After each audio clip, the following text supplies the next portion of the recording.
8 de la mañana, 10 minutos. Para nuestros amigos oyentes, le anuncio que a partir de este momento comenzamos a conversar con el abogado Francisco Pesantes Villasís, penalista, catedrático de la Universidad Católica en Derecho Procesal Penal, 30 años de ejercicio, columnista invitado de revistas y de periódicos. Vamos a conversar sobre el Código Penal y trataremos también de abarcar el tema de la inestabilidad jurídica y política. Abogado Francisco Pesantes, dándole la bienvenida, para que nuestros amigos oyentes compartan todo el contexto sobre el Código Penal. Quisiera iniciar preguntándole sobre qué es el Código Penal, sobre su concepto en sí y la importancia que tiene para un país. Bienvenido, buenos días. Yo les agradezco la gentileza de la invitación. Voy a hablar en palabras sencillas porque no estoy dando una charla para abogados especializados. A los miles de oyentes de esta prestigiosa emisora, en primer lugar, los quiero invitar a la reflexión, a decirles que solamente nosotros, los ciudadanos, somos los que debemos llevar siempre consciente la idea de involucrarnos en los temas importantes de nuestra patria. Ciudadanos, se viene la elección de asambleístas. Preocúpate de analizar quiénes son, qué currículo tienen, qué bien o qué mal le han hecho a la República. No lo dejes para el último día como cosa de tercer orden. Ellos nos van a regir mediante leyes o ellos van a derogar leyes. Entonces tienes que involucrarte, ese es el primer llamado cívico.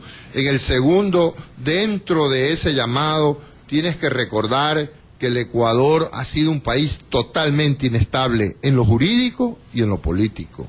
Tienes que recordar que nos fundamos en 1830 en una asamblea constituyente y que estamos en 2012 y que durante ese lapso hemos tenido 20 constituciones.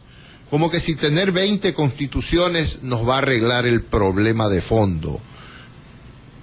Inglaterra no tiene ninguna constitución y es la madre del constitucionalismo en el mundo. Estados Unidos solo tiene una, con algunas enmiendas. Quiere decir que esos ciudadanos sí se mantienen preocupados de un hacer diario de sus leyes y que sus legisladores son severamente escogidos a efectos de mantener una tradición jurídica. Nosotros no tenemos inestabilidad jurídica. Miren ustedes nomás un ejemplo rápido. El último Código Procesal Penal se inauguró en el Ecuador en el año 2000. Estamos 12 años y en vez de mejorar ese código que ya lo estudiamos, ya los jueces lo trabajaron, ya los fiscales saben cuáles son los vacíos, ahora viene un nuevo Código Procesal Penal que cambia casi todo. Entonces, eso no lo llamo solución. Yo creo que está bien la preocupación del Ministerio de Justicia. Yo felicito a un ministro como José Serrano que trabaja muchas horas y mi pésame por el asesinato infame de su hermano. Pero precisamente yo creo que en el nuevo código no hay que poner fianza al asesinato, por ejemplo. No, pues. Para dejarlo libre. Para dejar libre a los asesinos, por Dios santo. Yo creo que eso es un error. Ahora, también les tengo que decir a los ciudadanos otra cosa. Que depende la concepción que los legisladores tengan del delito y del delincuente. Porque hay unos extremistas que piensan que el delincuente que está en la penitenciaría es la víctima del imperialismo yanqui. Es la víctima de la oligarquía, es la víctima de este sistema injusto. Yo creo que en parte es cierto, pero también conozco mujeres del Guasmo que no se hacen prostitutas ni venden droga y buscan trabajo de lo que sea honradamente para dar de comer a sus hijos. Como también conozco hombres que salen a buscar, como hacer pintora, lo que fuere, para trabajar honestamente. Entonces, depende también de las concepciones marxistas de quienes hacen las leyes para efectos de poner, como dice la Constitución actual y que está vigente en el artículo 77, que los jueces penales, lo último que aplicarán es la prisión preventiva. Pero cuando comenzaron los jueces penales a aplicar que lo último era la prisión y a soltar a todos, de acuerdo con el mandato de la Asamblea Constituyente, obviamente los medios y la sociedad saltó y brincó, como si me acaban de acuchillar a mi hijo, como si así asado, y entonces esa disposición quedó en el aire. Ahora casi todos se van presos, porque hasta el mismo presidente Correa ha dicho, y estoy de acuerdo con él, en que esa Constitución es hipergarantista. Es decir, están soñando en un mundo que no es el real. Esas normas no tienen vigencia, porque la legislación tiene que ser parte de una realidad social. Y el nuevo Código de Procesal Penal y Penal que se quiere poner al Ecuador, en gran parte tiene inspiración de los benditos abogados españoles que a veces vienen por acá y que dan unas ideas que no nos convienen. Yo les digo a los abogados penalistas que se incorporen. Yo sé que muchos no han sido considerados por organismos oficiales actual, pero debemos incorporarnos más a hablar, a opinar, y que de parte del sector ejecutivo no se entienda, como siempre se ha hecho en el Ecuador, que opinar en contra fundamentada y científicamente de algo del gobierno es estar en contra del gobierno. Eso es lo que tenemos que cambiar en nuestra mentalidad de concebir los temas nacionales. Y otra cosa que quiero decirles, ciudadanos, es que ya, pues solo nos unimos en el fútbol. Solo cuando juega la selección nacional gritamos ¡Viva Ecuador!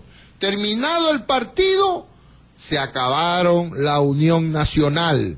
Y todos pasan, en todos los sectores, en todas las agrupaciones, los odios, las rencillas.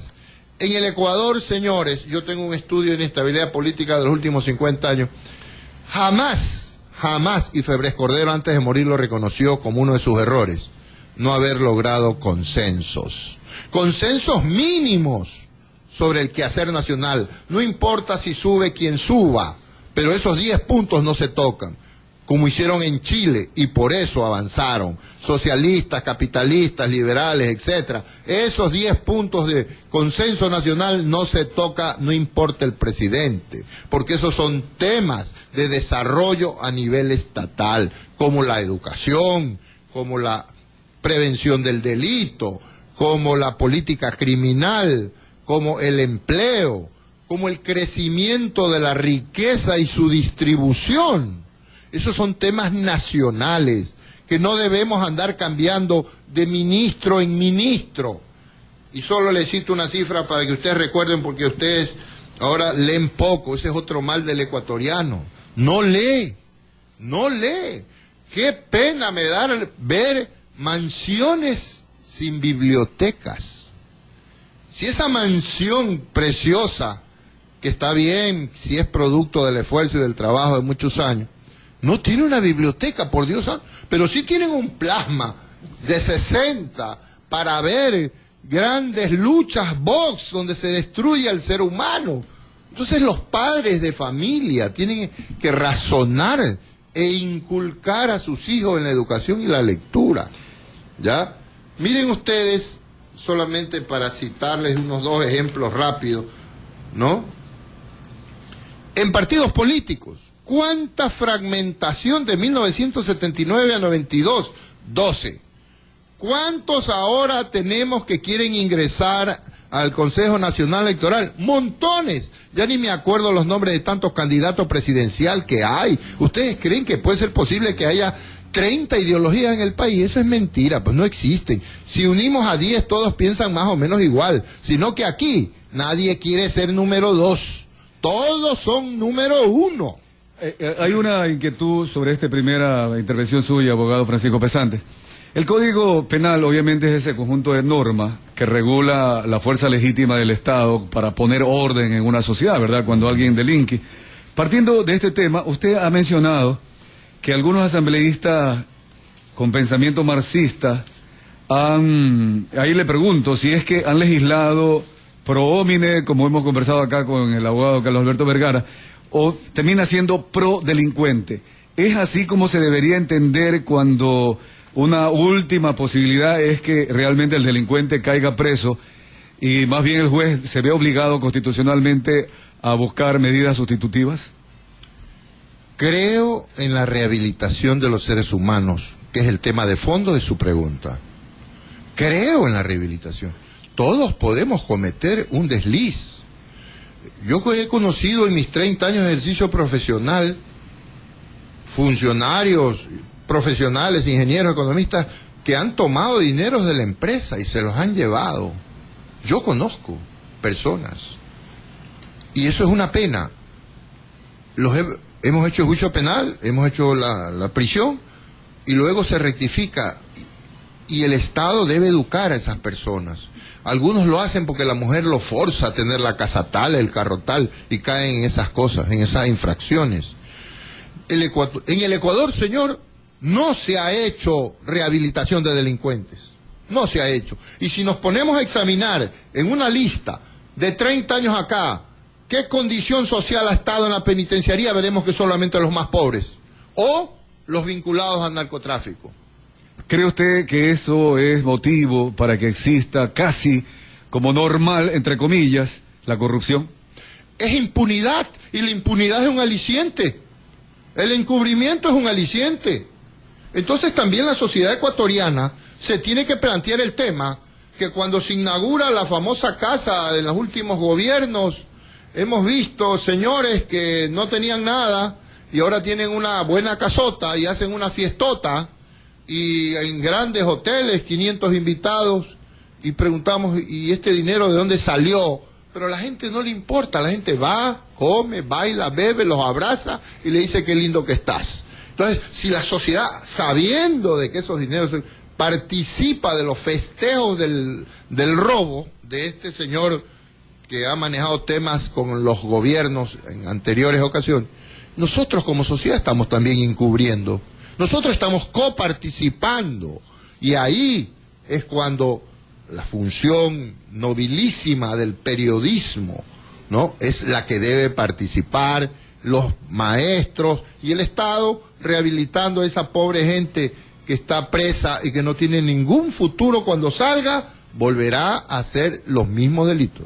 Abogado Francisco Pesante, ¿qué hacer frente a este panorama que nos plantea? 20 constituciones de 1830 esta parte, un código penal que se dictó en el 2000 y ya se está cambiando ahora en el 2012, una constitución hipergarantista para un mundo irreal, como usted la ha puntualizado, y una inestabilidad política que nos lleva de 12 partidos en el 1979 a tener un sinnúmero de movimientos y partidos políticos actualmente. ¿No hace falta dialogar, sentarnos a dialogar con gente que piense en el futuro del país para proyectar al Ecuador al desarrollo, al crecimiento económico, al crecimiento social? Vea, una de las grandes felicidades es cuando personas como ustedes me invitan a dialogar, y yo, que no le debo 20 centavos a ningún caudillo político del Ecuador, les digo estas realidades, no con el ánimo de asustar, sino que los ciudadanos reflexionen, ¿no? No vamos a cambiar el país esperando el Mesías. Yo cuando era niño oía, ay, dice, ¿quién es el hombre?, decían los mayores. Ah, el hombre es Ponce Enríquez, el hombre es Velasco Ibarra. A Velasco Ibarra, para los jóvenes y para los mayores que no recuerden, lo eligieron 5 veces presidente, 4 veces lo tumbaron, y solo una presidencia, la del 52 al 56, fue la que ganó y terminó. El único periodo en 5 años. ¿Qué revela eso como pueblo? Te tumbo 4, te elijo 3 y te elijo por una quinta nuevamente. Eso ha sido el Ecuador. Y eso es lo que hay que decirlo en emisoras como Forever, de gran sintonía, para efectos de que nosotros, los profesionales, que fuimos educados, aunque sea en la Universidad Católica, que es privada, pero en un 70% con dinero del pueblo ecuatoriano. La memoria colectiva es muy frágil y usted demasiado lo acaba de reflejar. frágil. Pero ¿cómo hacer o qué hacer para que el ciudadano, el día de hoy, que usted también ha analizado en cierta forma, no lee, ¿verdad? Una educación que no es muy positiva en términos de valores y que está hoy día más preocupado de cómo saber salir de su casa y llegar con vida a ella, y cómo parar la olla, que es uno de los problemas graves que tiene el Ecuador. ¿Qué hacer frente a esa realidad? Insistir, hablar en todos los foros. Es una tarea a largo plazo la que usted me pregunta. Eso no lo vamos a hacer de aquí con un presidente más. Bastante hemos hecho ahora en este gobierno en temas viales, etcétera, etcétera. Bastante. Primera vez en mi vida que veo que cobran impuestos a los que nunca les cobraron. Y eso está muy bien, ¿no? Nosotros queremos obras. Entonces paga pues el impuesto. ¿Qué? ¿El presidente es mago para crear millones? No. Ecuatoriano, tienes que pagar impuestos. Y aquí hay, incluso me dijeron una vez, en la vía Daule hay empresas que roban luz, señor. Por Dios santo, ¿qué es esto? Si el ratero de la esquina te roba, ¿por qué el empresario roba luz? ¿Ah? Entonces debería ser la pena más fuerte, pues, señor. Entonces, como país, esto no se lo va a decir a ustedes ningún candidato, porque no es que le daña a los votos. Pues. Esto se lo va a decir quien, no siendo candidato a nada, está con una tremenda conciencia social de decirle a la ciudadanía que reflexione. Y sobre su pregunta, es un tema a largo plazo, es un tema de educación, de formación, de decirle, señores, dejen de pelear. ¿Qué es lo que no me gustó de Alberto Acosta? Lo lleva Javier Benedetti, lo entrevista en Ecoavisa. Lo primero que dijo, yo voy a pararle el carro a este aprendiz de dictador de Correa.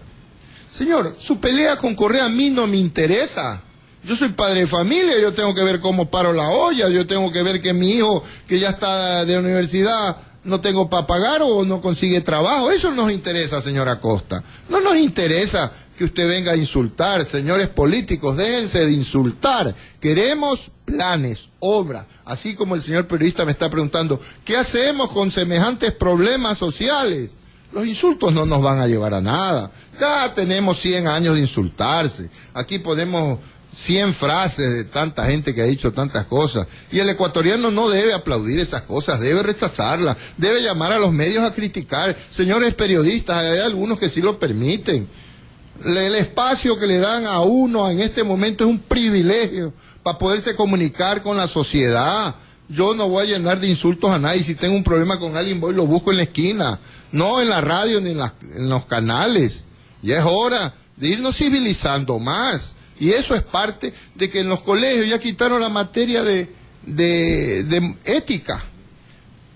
¿Qué le dan de historia nacional a los estudiantes? ¿Qué le dan? Nadie les dice, sin ser socialista yo, que el Ecuador se funda en 1830, pero que el Banco Central, que va a controlar la emisión y la impresión de los billetes en el Ecuador, se funda en 1926. Casi 100 años de distancia. Y la pregunta es, ¿quién imprimía los billetes? Los bancos privados. Y de ahí el famoso escándalo del banquero Urbina Jao de Guayaquil, que imprimió más de la cuenta, y le hicieron un juicio penal, le quitaron el banco, y salió corriendo a Lima, donde murió. ¿Ya? ¿Y quiénes fueron los perjudicados? Los ecuatorianos, como siempre, que pagamos las pillerías de terceros. ¿Ya? Entonces, la historia, la enseñanza de la historia ecuatoriana tiene que ser una enseñanza didáctica, ejemplificadora, por etapas, no por caudillos. Aquí nos enseñaron, estúdiate García Moreno, estúdiate Rocafuerte, estúdiate Alfaro. Por favor, señores, estudiemos por etapas qué pasó. En el Ecuador cada caudillo ha durado 15 años. Ejemplo, Flores, 1830, 1845, cuando lo derrumban el 6 de marzo y hace un pacto y se queda con haciendas y bienes, etcétera. García Moreno, 1860, 1875, lo matan los enemigos ahí en el Palacio de Candorolé subiendo después de comulgar. Pero García Moreno mandó a fusilar un montón, pues, ¿no? Y dijo que la oposición hay que acabarla a cañonazo limpio, ¿ya? Entonces no se quejen los políticos de ahora porque ustedes no los han seguido a cañonazo limpio, ¿ya? Solamente insultitos, porque ni puñete ha habido, ¿ya? Entonces vamos aclarando las cosas. En el Ecuador los caudillos han durado 15, el único que duró bastante fue Velasco Ibarra, que del 33 hasta el 72, cuando lo tumbó el que le juró serle fiel por mandato constitucional, Rodríguez Lara, lo traicionó y lo tumbó. Sí, ahora justamente usted ha mencionado algunos caudillos. Esa lucha entre los conservadores y liberales que duró hasta bien entrado el siglo XX. Ahora hay un socialismo del siglo XXI contra los pelucones y quién sabe qué va a pasar en estas nuevas elecciones. Hablando de las leyes, abogado Francisco Pesante, precisamente las constituciones no han durado y las leyes tampoco han durado tanto tiempo porque han sido creadas, legisladas de unos contra otros. Es decir, hoy somos mayoría, vamos a legislar con los que ayer nos explotaron. Los explotados llegan al gobierno y dicen, ahora vamos a legislar en contra de los otros. Y así hemos seguido. Hoy día mismo, hablando del Código Penal, por ejemplo, responsabilidad penal de personas jurídicas. ¿Ayudará esto a que haya inversión, a que nos unamos los ecuatorianos, o seguiremos en las pugnas? Yo no creo que ayude. Yo no creo que ayude. Además, eso es un producto importado de España. Si usted coge el Código Penal español, ahí lo va a ver. ¿Quiénes le dijeron? Los españoles que le dijeron a los amigos que están interesados en hacer este código por novelería. ¿Ya? Vuelvo a repetir, la legislación tiene que ser producto de una necesidad social ecuatoriana. Y la necesidad justificada. Obviamente, pues. Y le pongo un ejemplo histórico. Cuando el general Eloy Alfaro, porque era liberal junto con Leonidas Plaza, crearon la ley del divorcio en 1906. Eso es lo que no se dice. ¿Cuántos se divorciaron? No creo que ni 2. ¿Por qué? Porque era pecado, pues, y el cura mandaba desde el púlpito y le decía, pobre de ustedes católicos que se vayan a divorciar, eso es producto de Satanás, de Lucifer, que es ese Alfaro, ¿no? Nadie se divorció. Entonces, no era una necesidad social, pues. ¿Para qué creaste esa ley? No te sirvió de nada. Ahora dicen, en la ley de educación superior, como meta estoy de acuerdo, pero como legislación no estoy de acuerdo. Todos los profesores a 5 años tienen que tener PH, doctorado. ¿Cuántos necesitamos? Necesitamos 5.000. ¿Cuánto le vas a pagar a un PH graduado afuera? ¿Cuánto le vas a pagar? Según un periodista, ahorita el Instituto de Altos Estudios Nacionales paga 3.128. ¿Verdad? Entonces, ¿cuánto gana un legislador que no tiene PH, que es casi ignorante, que es líder de una barriada? Gana como 5 o 6 mil dólares. Entonces, mira la legislación cómo está. Para los que no casi han estudiado o son bailarines, actores, cantantes, payasos, guardaespaldas, ganan 6.000. El PH va a ganar 3.000 y pico. Entonces, ¿quién quiere ser PH? Es la pregunta. No sé que todos quieran luego ser asambleístas. Bien, en este caso, abogado Francisco Pesantes, nos quedan algunas inquietudes. Pero ¿qué puede? Claro, lo vamos a invitar con esta exposición suya. Mire, hablar, por ejemplo, de femicidio, a hablar de cárcel por no afiliar al Seguro Social, delitos, injurias, reparación integral, sanciones privativas de la libertad, error de tipo y error de prohibición, imputabilidad de adolescentes, tantos temas que ameritarían media hora cada uno de ellos. Y le demuestro en 1 minuto un error del código. Yo estoy de acuerdo con que se hagan cambios, pero no. Ustedes saben que en este momento el sicariato. Para empezar, la palabra sicariato, señores periodistas, no existe en el idioma castellano. Punto 1. Punto 2. Ya consta en el actual código 450, en el numeral 2, dice, es asesinato y se reprime 16 a 25 años, ¿el qué? 2, por precio o promesa remuneratoria. Es decir, ¿para qué vas a poner en el nuevo código lo que ya existe? Punto 1. Punto 2. Aunque dice que es con 25 años, y nos siguen matando los señores que han sido alquilados para matar. Es decir, que la norma vigente, el artículo 450, a pesar de que manda a la cárcel por 25 años, no está asustando a nadie, señores. No está asustando a nadie. Con lo que se prueba mi tesis, de que el aumento de la pena no te va a disminuir el índice de delito. Le agradecemos al abogado Francisco Pesantes y nos comprometemos, y ojalá también usted nos acepte ese compromiso, de invitarlo nuevamente para seguir detallando todos estos temas todavía pendientes en una discusión de largo plazo del Código Penal. Muchas gracias. Encantado, gracias a ustedes. Vamos al corte comercial y volvemos con más información y entrevista, sí, para compartir sobre un seminario, trabajo en equipo y alto rendimiento. El día de hoy hemos conversado sobre la cultura del diálogo. Esto organizado por el Harvard College of Administration. María viaja